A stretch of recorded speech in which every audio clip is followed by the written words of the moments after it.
افغان سرزمین سے دہشت گردی کا نیا خطرہ اٹھ رہا ہے۔ عالمی برادری افغان حکومت پر ذمہ داریوں کی ادائیگی کے لیے دباؤ ڈالے۔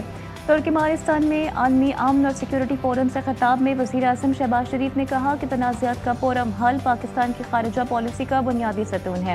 عالمی امن اور سلامتی کے فروغ کے لیے پاکستان اپنا بھرپور کردار ادا کر رہا ہے۔ شہباز شریف کا ترکمانستان کے صدر سے ملاقات میں باہمی تعلقات، تجارتی اور اقتصادی روابط مضبوط بنانے کے عزم کا اعادہ۔ چاہتے ہیں نون لیگ گلگت میں کامیابی حاصل کرے، پارٹی اصولوں پر کوئی سمجھوتہ نہیں ہوگا۔ صدر نون لیگ نواز شریف نے جی بی اور آزاد کشمیر کے پارٹی عہدیداران سے خطاب کرتے ہوئے کہا کہ پارٹی میں اندرونی لڑائیوں کو برداشت نہیں کیا جائے گا۔ میرٹ ہمارا نصب العین ہے، میرٹ پر فیصلہ نون لیگ کا اصول رہا ہے۔ فضا بہت اچھی ہے، انتخابات کے نتائج اچھے آنے چاہیے۔ ہمیں نظر رکھنی چاہیے کہ کون اچھا ہے اور کون نہیں۔ این ایف سی میں آزاد کشمیر اور گلگت بلتستان کا بھی حصہ ہونا چاہیے۔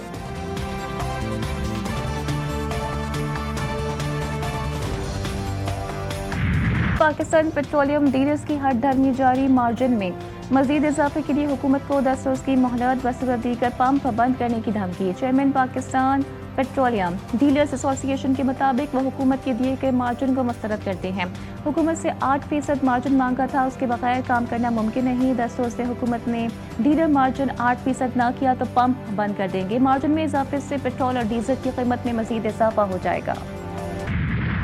وزیر اعظم شہباز شریف کی اشک آباد میں عالمی رہنماؤں سے غیر رسمی ملاقاتیں، روسی صدر پیوٹن اور ترک صدر رجب طیب ایردوان سے ملے۔ وزیر اعظم شہباز شریف کی تاجکستان کے صدر اور کرغز صدر سے بھی غیر رسمی ملاقات، ایرانی صدر مسعود پزشکیان سے بھی ملاقات کی۔ پاک ایران تعلقات اور باہمی دلچسپی کے امور پر تبادلہ خیال۔ وزیر اعظم شہباز شریف عالمی رہنماؤں کی توجہ کا مرکز بنے رہے۔ اس سے قبل وزیر اعظم شہباز شریف کی اشک آباد میں عالمی رہنماؤں کے ہمراہ یادگار غیر جانبداری پر حاضری، پھول رکھے۔ شہباز شریف کے ترکمانستان کی 30 سال کی مستقل غیر جانبداری کی سالگرہ پر منعقدہ فورم میں شرکت۔ صدر ترکمانستان نے وزیر اعظم کا پرتپاک استقبال کیا۔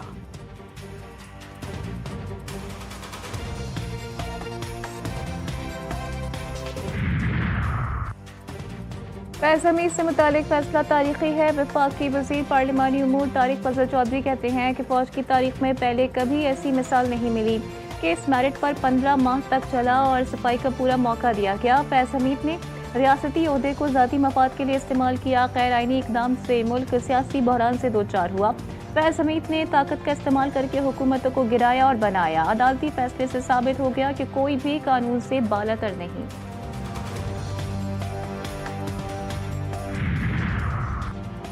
ملک کی سالمیت کے خلاف چلنے والوں کے ساتھ آہنی ہاتھوں سے نمٹا جائے گا۔ Chairman Peoples Party Bilawal Bhutto کہتے ہیں پیپلز پارٹی ایک جمہوری سیاسی جماعت ہے جس نے عوامی خدمات کا بیڑا اٹھا رکھا ہے۔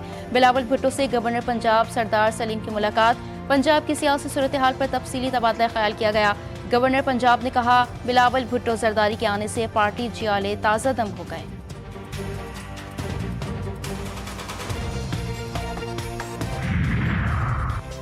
برسلز میں وزیر داخلہ محسن نقوی اور یورپی یونین کمشنر کے درمیان ہونے والی بات چیت میں اہم پیش رفت۔ برسلز اور لندن نے انسانی اسمگلنگ کی روک تھام کے لیے پاکستان کی کوششوں کو تسلیم کیا۔ وزیر اعظم شہباز شریف کا ٹویٹ لکھا، پاکستان اور یورپی یونین کے درمیان انسانی اسمگلنگ کو روکنے کے لیے اہم ملاقاتیں ہوئیں۔ وزیر اعظم کی انسانی اسمگلنگ روکنے کے لیے محسن نقوی اور ان کی ٹیم کی تعریف۔ برسلز میں وفاقی وزیر داخلہ محسن نقوی، عراقی وزیر داخلہ جنرل عبدالامیر الشمری سے ملاقات، زائرین کی سہولت کے نئے اقدامات پر اتفاق، پاک عراق دو طرفہ تعلقات، سیکیورٹی تعاون پر تفصیلی تبادلہ خیال کیا گیا۔ دونوں ممالک کی وزارت داخلہ کے درمیان تعاون کو پائیدار اور مؤثر بنیادوں پر مزید فروغ دینے پر اتفاق کیا گیا۔ محسن نقوی نے کہا پاکستانی زائرین کی سلامتی، عزت اور سہولت حکومت پاکستان کی اولین ترجیح ہے۔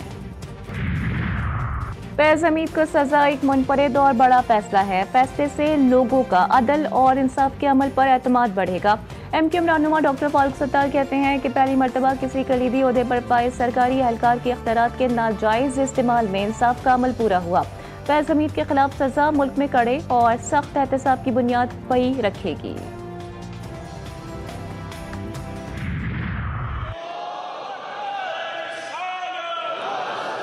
ہمارا ملک جس جنگ سے گزر رہا ہے، جن حالات سے ہم گزر رہے ہیں، اس میں سب سے بڑی ضرورت اس کی تھی کہ ہماری سیاسی قیادت اور فوجی قیادت ایک پیج پہ ہو۔ اللہ تعالیٰ نے ہماری افواج کو